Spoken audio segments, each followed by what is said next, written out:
মধ্যপ্রাচ্যের যুদ্ধ কি ধীরে ধীরে বিশ্বযুদ্ধে রূপ নিতে চলেছে? আর সেই আগুনে নতুন করে ঘি ঢালছেন উত্তর কোরিয়ার নেতা কিম জং উন।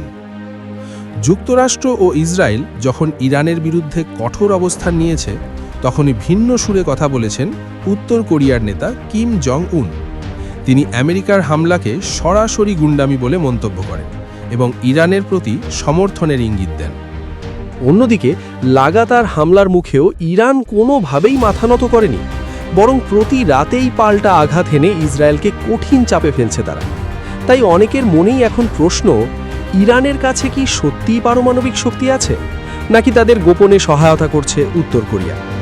কারণ যুদ্ধ যত দীর্ঘ হচ্ছে, ততই স্পষ্ট হচ্ছে যে ইরান সহজে পিছিয়ে আসার পাত্র নয়। ট্রাম্প কিংবা নেতানিয়াহুর হুমকিও যেন তাদের থামাতে পারছে না।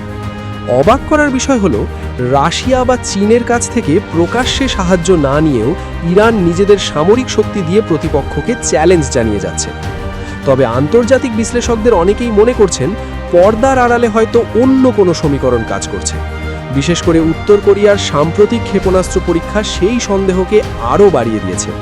কয়েকদিন আগে কিম জং উন নিজ দেশে অত্যাধুনিক মিসাইল পরীক্ষা করেন। ঠিক তার কিছুদিন পরই ইরান প্রকাশ্যে আনে তাদের গোপন মিসাইল সিটি।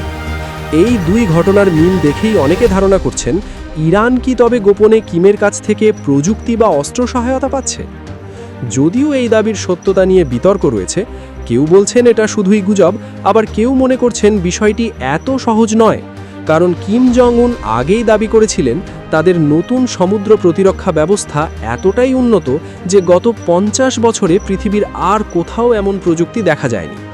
আর যদি সত্যি উত্তর কোরিয়া ইরানকে সাহায্য করে থাকে, তাহলে মধ্যপ্রাচ্যের এই সংঘাত আরও ভয়ঙ্কর রূপ নিতে পারে।